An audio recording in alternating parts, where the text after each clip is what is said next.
வணக்கங்களே. சற்று முன்பு தமிழக அரசு இன்று காலை வெளியிட்டுள்ள 7 முக்கியமான அறிவிப்புகள் என்னென்ன என்பதை பற்றி தான் நம்ம இந்த வீடியோவில் பார்க்க போகிறோம். ஸோ முடிந்த அளவுக்கு இந்த வீடியோவை ஸ்கிப் பண்ணாமல் முழுமையாக பாருங்கள்.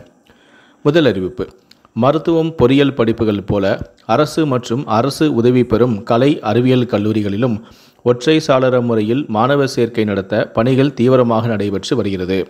ஒவ்வொரு கல்லூரிகளிலும் தனித்தனியாக விண்ணப்பம் செய்யும் முறைக்கு மாற்றாக சிங்கிள் விண்டோ சிஸ்டத்துக்கு கீழ் மாணவர் சேர்க்கை வரும் கல்வியாண்டு முதல் நடத்தப்பட உள்ளது. இது தொடர்பாக விரிவான ஆய்வு மேற்கொண்டு அறிக்கை சமர்ப்பிக்க குழுவும் அமைக்கப்பட்டு உள்ளது.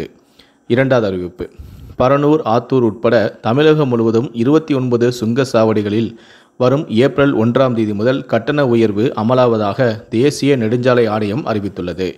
சென்னை புறநகரில் உள்ள 2 சுங்கச்சாவடிகளில் சுங்க கட்டணம் உயர்வு விவரத்தையும் நெடுஞ்சாலை ஆணையம் வெளியிட்டுள்ளது. பரனூர் மற்றும் ஆத்தூர் சுங்கச்சாவடிகளில் சுங்க கட்டணத்தை உயர்த்துவது தொடர்பான அறிவிப்பை தேசிய நெடுஞ்சாலைகள் ஆணையம் வெளியிட்டுள்ளது. பரனூரில் ஒரு வழி பயணம் மற்றும் அதே நாளில் திரும்பும் பயணம் ஆகியவற்றிற்கான கட்டணம் ரூ. 5 முதல் ரூ. 10 வரை உயர்ந்துள்ளது. அதேபோல ஆத்தூர் சுங்கச்சாவடியில் ஒரு வழி பயணம் மற்றும் அதே நாளில் திரும்பும் பயணம் கட்டணமானது ரூ. 5 முதல் ரூ. 20 வரை அதிகரிக்கப்பட்டும் உள்ளது. ஒரு மாதத்தில் 50 ஒற்றை பயணம் செய்வதற்கான மாதாந்திர பாஸ் ரூ. 45 முதல் ரூ. 200 வரை உயர்த்தப்பட்டும் உள்ளது. மூன்றாவது அறிவிப்பு: தென் தமிழகத்தில் லேசான முதல் மிதமான மழைக்கு வாய்ப்புள்ளதாக சென்னை வானிலை ஆய்வு மையம் தெரிவித்துள்ளது. இது தொடர்பாக வெளியிட்டுள்ள அறிக்கையில், தென் தமிழகத்தில் ஓரிரு இடங்களில் லேசான முதல் மிதமான மழை பெய்யக்கூடும் எனவும், வட தமிழகம், புதுவை மற்றும் காரைக்கால் பகுதிகளில் வறண்ட வானிலை நிலவக்கூடும் எனவும், இன்று முதல் ஏப்ரல் 1ஆம் தேதி வரை தமிழகம், புதுவை மற்றும் காரைக்கால் பகுதிகளில் வறண்ட வானிலை நிலவக்கூடும் எனவும், 2ஆம் தேதி, 3ஆம் தேதிகளில் தென் தமிழகத்தில் ஓரிரு இடங்களில் லேசான முதல் மிதமான மழை பெய்யக்கூடும் எனவும், வட தமிழகம், புதுவை மற்றும் காரைக்கால் பகுதிகளில் வறண்ட வானிலையே நிலவக்கூடும் எனவும், இன்று முதல் ஏப்ரல் 1ஆம் தேதி வரை தமிழகத்தில் ஓரிரு இடங்களில் அதிகபட்ச வெப்பநிலை அடுத்த 5 தினங்களில் 2 டிகிரி செல்சியஸ் வரை படிப்படியாக அதிகரிக்கக்கூடும் எனவும், அதிக வெப்பநிலை மற்றும் அதிக ஈரப்பதம் இருக்கும் பொழுது ஓரிரு இடங்களில் அசௌகரியம் ஏற்படலாம். சென்னையை பொறுத்தவரை அடுத்த 48 மணி நேரத்திற்கு வானம் ஓரளவு மேகமூட்டத்துடன் காணப்படும் எனவும், அதிகபட்ச வெப்பநிலையானது 34 முதல் 35 டிகிரி செல்சியஸை ஒட்டியும், குறைந்தபட்ச வெப்பநிலையானது 26 முதல் 25 டிகிரி செல்சியஸை ஒட்டியும் இருக்கக்கூடும் எனவும் குறிப்பிடப்பட்டுள்ளது. நான்காவது அறிவிப்பு: தமிழ்நாடு மற்றும் புதுச்சேரியில் 100 நாள் வேலை செய்யும் பணியாளர்களுக்கு தினசரி ரூ. 294 ஊதியமாக அளிக்கப்பட்டு வந்தது.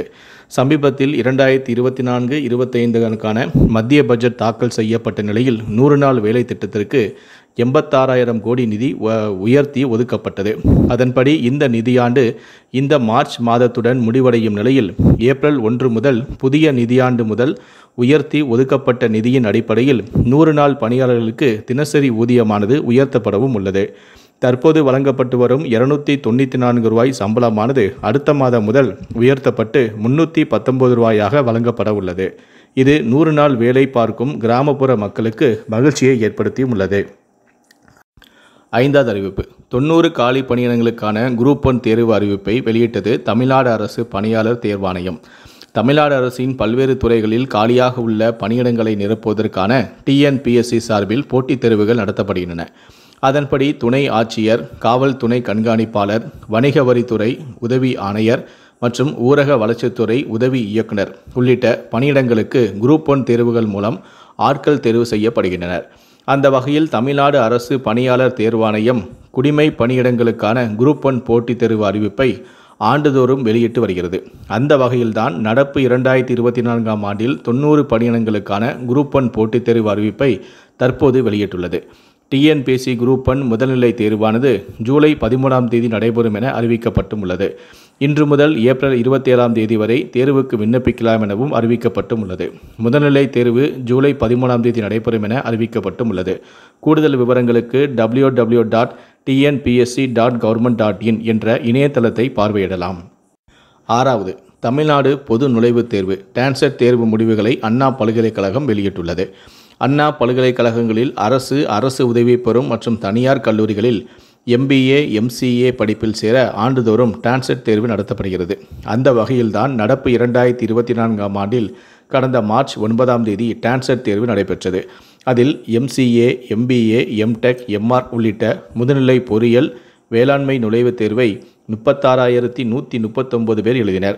இதற்கான இறுதி விடை குறிப்பு அண்மையில் வெளியிடப்பட்டதைத் தொடர்ந்து நேற்று டான்செட் தேர்வு முடிவுகள் வெளியிடப்பட்டுள்ளது. அதன்படி தேர்வு எழுதியவர்கள் tanset.annauniversity.edu. என்ற அதிகாரப்பூர்வமான இணையதளத்தில் முடிவுகளை சரிபார்த்து கொள்ளலாம். அடுத்ததாக தேர்ச்சி பெற்ற தகுதியானவர்கள் கவுன்சிலிங் செயல்பாட்டிற்கு அழைக்கப்படுவார்கள் எனவும் மதிப்பெண் சான்றிதழை ஏப்ரல் 3ஆம் தேதி முதல் இணையதளத்தில் பதிவிறக்கம் செய்யலாம் எனவும் அண்ணா பல்கலைக்கழகம் தெரிவித்துள்ளது. கடைசியாக 7வது அறிவிப்பு. உதவி ஆட்சியர், உதவி காவல் கண்காணிப்பாளர் உட்பட 90 பணியிடங்களுக்கான குரூப் 1 தேர்வு முடிவுகள் வெளியிடப்பட்டும் உள்ளது. கடந்த 3 நாட்களாக நடைபெற்ற நேர்காணல் முடிவடைந்த நிலையில் நேற்று முடிவுகளும் வெளியிடப்பட்டுள்ளது.